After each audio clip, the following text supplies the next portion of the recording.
Habari, inaitwa Dr. Audax Malulu, daktari bingwa magonjwa ya ndani na daktari katika kitengo cha wagonjwa mahututi ICU katika hospitali ya Kanda ya Rufaa Bugando.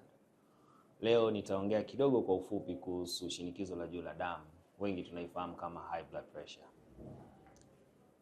Nitaanza na swali la ufahamu kidogo ambalo labda tujiulize.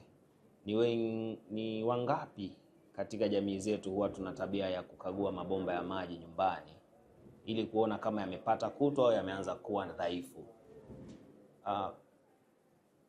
Kwa uhalisia ni kwamba wengi wetu huwa hatuna tabia hiyo, na mara nyingi huwa tunashtushwa tuna maji yanavuja au tayari mabomba yamepasuka. Na hivyo shinikizo la juu la damu au high blood pressure na yenyewe ina tabia hiyo. Mara nyingi mishipa yetu ya damu inatengeneza ukuta wenye mafuta, wakati mwingine inazidi kupungua katika ukubwa na wakati mwingine inakuwa dhaifu. Vivyo hivyo kama ambavyo huwa hatujui kama kwamba mabomba yetu yanaendelea kupata kutu. Na mwisho wa siku tunakuja tu kuona madhara ya shinikizo la juu la damu. Bahati mbaya ni kwamba jinsi ambavyo hatujui kwamba mabomba yetu yanapata kutu, ni vivyo hivyo na miili yetu inaendelea kutengeneza haya mabadiliko polepole bila wewe kuwa na taarifa yoyote ile.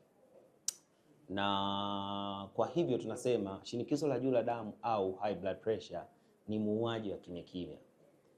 Nachojaribu kumaanisha hapa ni kwamba shinikizo la juu la damu ni miongoni mwa magonjwa ambayo yana uwezo mkubwa sana wa kuficha dalili zake. Hautaona dalili hata moja. Na mara nyingi hautakuja kuona muwasho, hautakuja kujiona unachechemea, hautasikia maumivu, na mara nyingi wengi huwa wanachukulia hiyo kwamba si umwi. Haimaanishi hauumwi. Takwimu zinatuambia kwamba katika watatu katika chumba kimoja kuna mmoja mabadiliko ya hivyo yanaendelea na wala yeye hana taarifa kabisa. Hivyo leo nitaenda kuwafundisha vitu vikubwa vitatu, na tutakapotoka hapa nitataka walau ni kuache na ujumbe kidogo kuhusu shinikizo la juu la damu na walau ufahamu upo katika nafasi gani. Leo nitaongea kuhusu zile namba. Mara nyingi tunapokwenda kwenye kliniki zetu kwa ajili ya kupima pressure au katika kutibia magonjwa mbalimbali, huwa tunapimwa shinikizo la damu. Leo nitaongea zile namba zinamaanisha nini, na kitu cha pili nitaongea kwa nini inabidi ujali kuhusu hizo namba, kwa sababu ni muhimu.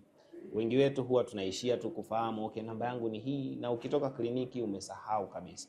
Leo nitataka ujue kwa nini inabidi uzifuatilie hizo namba, na mwisho kabisa nitamalizia kuhusu mafundisho ambayo vitu vikubwa vitatu ambavyo ukivifanya vinaweza vikakusaidia kubadilisha maisha yako, ikiwezekana kujiweka katika nafasi salama zaidi. Nianze na kuhusu zile namba. Zile namba mara nyingi tunavyopima pressure huwa zinatokea namba mbili, namba ya juu na namba ya chini. Wengi wetu huwa tunapenda tu kuuliza hizo namba zikoje? Pressure yangu iko vizuri? Na tunapojibiwa iko vizuri, wengi wetu huwa tunasahau pale kuhusu zile namba.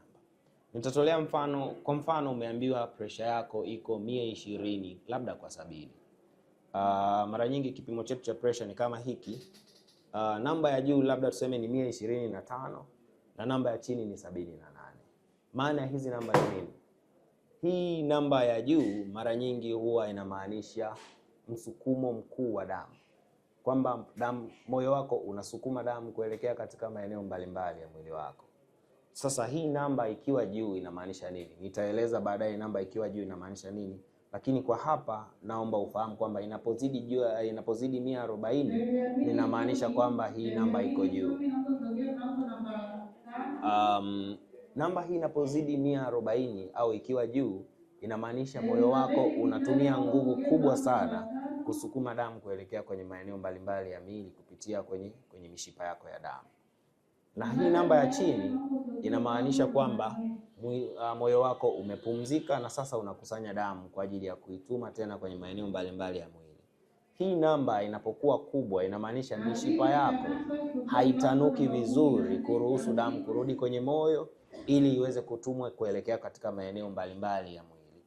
Sasa ni nani yuko katika sehemu sahihi au ni nani yuko katika sehemu ambayo tunasema ni salama?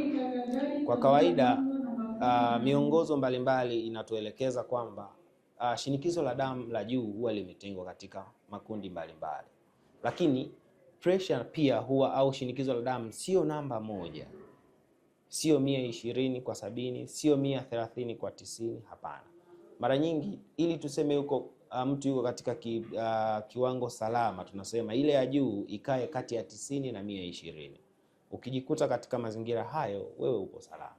Na hii namba ya chini iwe kati ya 60 mpaka 80.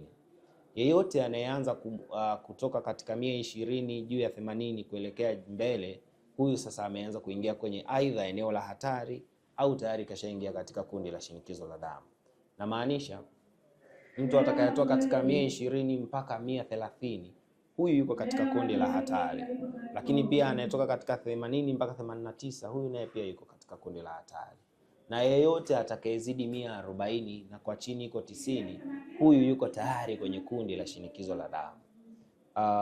Hizo ndio namba ambazo tunaambiwa kila siku. Kwa tusiishie tu kusema pressure yangu ikoje na kusema kwamba iko vizuri na ukasahau hizo namba. Ni muhimu sana wewe kujua namba yako ni ipi, na ni muhimu kujua inamaanisha nini, ili walau ujue wewe uko katika kundi gani, aidha hatari au uko katika kundi zuri.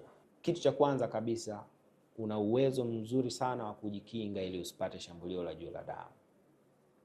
Lakini kuna shambulio la damu ambalo linatokana na mabadiliko ya mwili yanayotokana na uzee. Mishipa ya damu imekuwa migumu na haiwezi kuhimili mabadiliko na ongezeko la msukumo wa damu.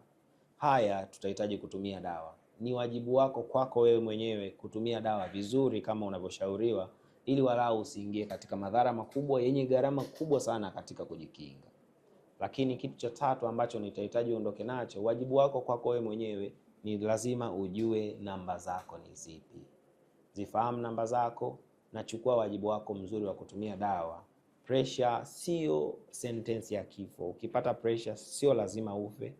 Unaweza ukaishi maisha yako yote ambayo Mungu alikujalia. Kwenye kitabu cha Biblia tunasema walau 70. Utafika 70 bila changamoto yoyote, lakini ukifuata masharti haya madogo madogo. Fanya mazoezi, kula vizuri, pumzika, tumia dawa zako kwa wakati na wala bila kurukaruka. Haya mengine yote yanawezekana.